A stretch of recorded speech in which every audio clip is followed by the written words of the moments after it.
Les sénateurs, à l'image de la Macronie qui soutient ce texte, ont toujours un grand talent pour les titres et les jeux de mots. D'ores et déjà, les espaces de transport dédiés au transport public sont très surveillés. Ainsi, y être en sûreté serait pertinent. Je m'explique. La sûreté, consacrée par l'article 2 et 7 de la Déclaration des droits de l'homme et du citoyen, met en jeu la protection des citoyens à l'égard de l'arbitraire des institutions, particulièrement dans le respect des droits et des libertés fondamentales comme celle d'aller et venir, du droit à la vie privée et, j'ose le dire, le droit à l'expression. Or, cette proposition de loi fait tout l'inverse. Augmentation des pouvoirs coercitifs des agents de sécurité privés ou parapublics, création de nombreux délits que l'on dit d'habitude et bien sûr multiplication des outils de surveillance de masse. Examinons de près les propositions contenues dans cette PPL. Élargissement des compétences des agents privés tout d'abord. Ils seront donc autorisés à pratiquer palpation et fouille de bagages. Or, ces gestes n'ont rien de banal. Le faible encadrement de ces gestes, qui exige une formation précise, risque de multiplier les cas de discrimination. Ne nous opposez pas l'illusion de l'autorisation donnée par l'usager. Comment pouvoir la refuser lorsque, par exemple, on doit prendre le métro pour se rendre au travail? De plus, pour l'agent lui-même, comment déterminer de manière abstraite ce qui paraît nécessiter une fouille? Nous connaissons bien les biais qui peuvent malheureusement guider les choix de telles mesures. Comment déterminer que c'est nécessaire? Comment évaluer le risque que représente telle ou telle personne? Soyons clairs, dans votre univers, c'est à la tête du client. Dans le nôtre, ça n'est pas acceptable. Et entre nous soit dit, quelqu'un qui serait animé de mauvaises intentions se fera le plus discret possible, non? Concernant l'article 2 et l'intervention sur l'espace public en cas de caractère inopiné ou urgent de la situation qui justifie la poursuite immédiate. Reconnaissons là aussi que cela est fort subjectif. Reconnaissons aussi que la multiplication de l'armement létal croisée à la capacité de poursuivre un individu sur l'espace public multiplie les incidents et les mises en danger de tous. Chaque incident entraînant la mort devrait amener à en analyser les raisons. S'il vous plaît, je vous invite à écouter l'oratrice, à ne pas rentrer dans des polémiques. Vous aurez l'occasion de répondre tout à l'heure. Et donc, s'il vous plaît, écoutez l'oratrice. Je vous remercie. Outre cette analyse, bien sûr toujours manquante, permettez-nous de vous rappeler que ces interventions sur l'espace public ne peuvent s'appuyer que sur une formation solide, initiale et continue, ce que vous ne proposez pas. L'article 5, dit article du bleu partout, tout le temps, est une illusion. Donner à voir des agents de sécurité, ça n'est pas ce qui garantit une quelconque sécurité. C'est malheureusement bien plus subtil que cela. Prenons l'exemple du match contre Arsenal. Le problème n'a pas été le nombre d'agents privés ou même, bien sûr, de policiers, mais la défaillance globale de l'organisation. Le bleu partout et tout le temps est l'autre mot du continuum de sécurité. Retrait de l'État, place exponentielle donnée au privé, braquage des collectivités. Si nous comprenons bien sûr la coopération à partir des compétences de chacun, des points forts de chacun, cela n'a en revanche aucun sens que de faire semblant d'exercer des compétences régaliennes. En outre, ce dispositif paraît contraire à l'article 12 de la Déclaration universelle des droits de l'homme tel qu'interprété par le Conseil constitutionnel d'ailleurs, qui annonce que la garantie pour le droit de l'homme et du citoyen nécessite bien sûr une force publique. Cette force est donc instituée pour l'avantage de tous et non pour l'utilité particulière de ceux auxquels elle est confiée. C'est la raison pour laquelle le Conseil constitutionnel lui-même dit « Les pouvoirs régaliens de l'État ne peuvent être délégués à des acteurs privés sans porter atteinte à la garantie des droits ».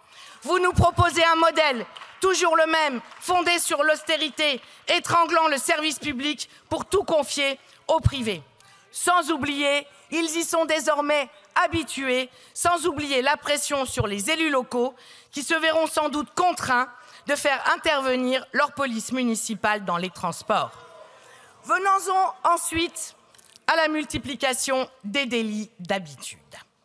Empêcher la fermeture automatique des portes, introduire un animal, voyager sans titre de transport, utiliser le titre de transport à une autre date, être ivre, déjà réprimé par l'ivresse publique manifeste, fumer et le formidable, traverser les voies à l'approche du train.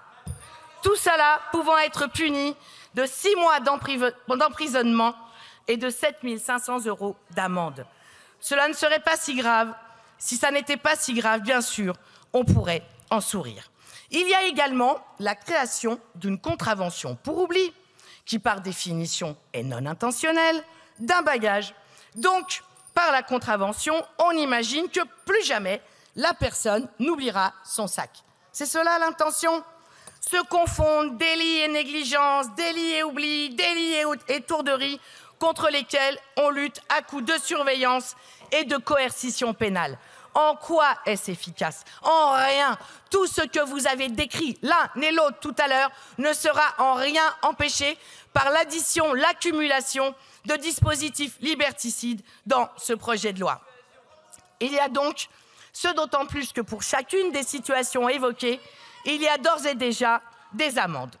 De surcroît, il existait dans la version du texte déposé à l'Assemblée la création d'une peine complémentaire d'interdiction de paraître dans les transports.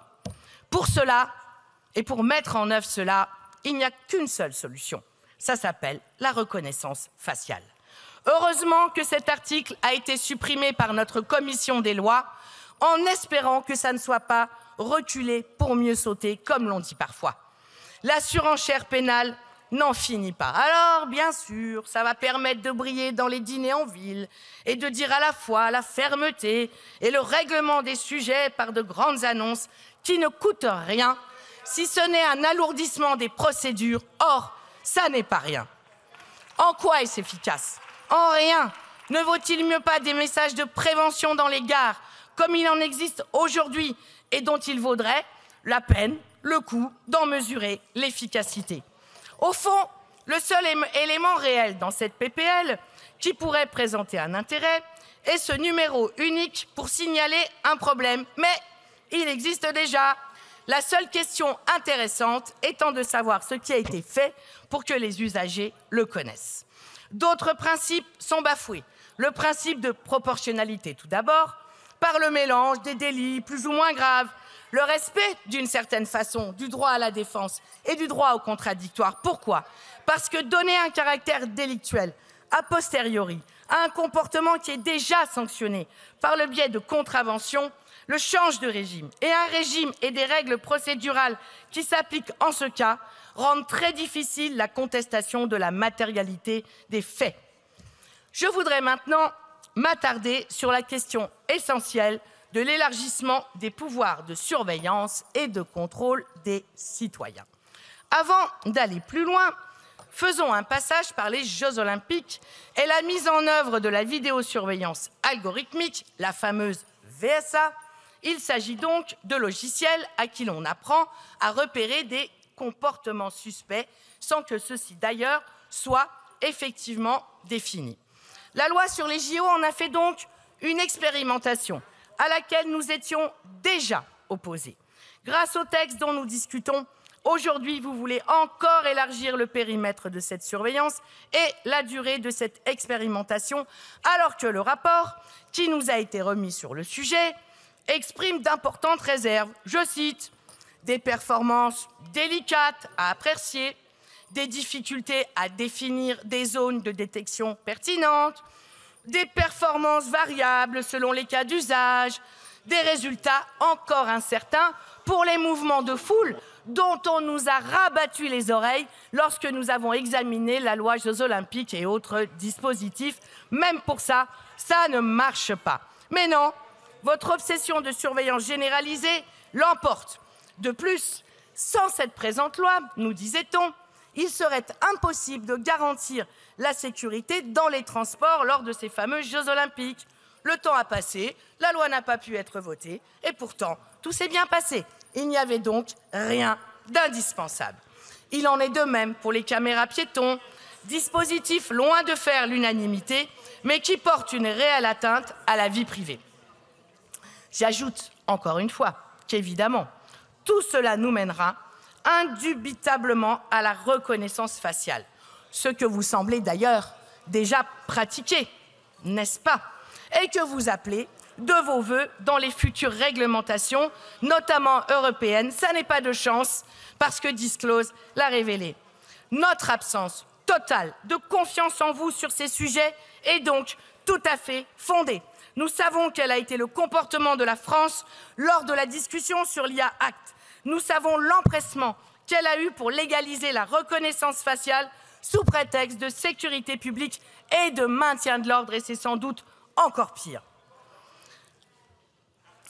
Donc, vous avez considéré, le gouvernement français, le président Macron a considéré que si un État estime que sa sécurité est en jeu, il pourra aller jusqu'à rechercher une personne sur la base de, je cite, sa race, ses opinions politiques, son affiliation à une organisation syndicale, ses convictions religieuses ou philosophiques, son orientation sexuelle. Franchement, il y a vraiment de quoi avoir honte. En résumé, vous nous demandez de voter un texte qui comporte des risques manifestes de porter atteinte à de nombreux droits et libertés fondamentaux, sous couvert d'une prétendue augmentation de l'insécurité dans les transports, qui vient d'ailleurs à l'instant même d'être discutée. Ces atteintes sont d'autant plus inquiétantes qu'elles concernent des millions de personnes, 10 au moins par jour du côté de la RATP, et banalisent une répression accrue qui ne protège pas réellement, mais contrôle sûrement chacune et chacun d'entre nous. Les intérêts économiques que vous défendez et votre mépris d'un peuple indomptable, nous, et donc à surveiller, sont ceux qui guident votre politique. Brique après brique, la société de surveillance se construit. Et nous savons qui vous visez. Vous visez les plus précaires, vous visez les plus fragiles, vous visez les militants politiques, associatifs, que vous ne cessez de criminaliser. À rebours de votre politique sécuritaire et discriminatoire, nous proposons un tout autre projet de société. Des mobilités durables, accessibles, non privatisées, un développement de l'offre de transport public, la gratuité des transports, une présence humaine renforcée et de proximité, des agents formés pour des rapports apaisés, loin de la suspicion généralisée et délétère que vous mettez en place. L'insécurité, ce sont vos textes qui la créent. Vous jouez sur la peur pour mettre tout le monde au pas, y compris dans les moindres faits et gestes du quotidien. Un résultat est en revanche probant, celui de la banalisation des idées d'extrême droite. Vous validez à dessein les théories d'une France orange mécanique qui n'aurait d'autre choix que d'abandonner sa liberté pour sauvegarder sa sécurité. Mais au fond, ça n'est pas très étonnant. Nous avons pour ministre de l'Intérieur M. Retailleau, qui reprend souvent à son compte des idées pétainistes, qui déjà, en 1940, disait « La démocratie libérale a fait son temps, nous devons lui substituer un régime qui donne plus de place à l'autorité et moins à la liberté. » Voilà les raisons pour lesquelles nous nous opposons ouvertement à ce projet et à cette proposition de texte. Merci.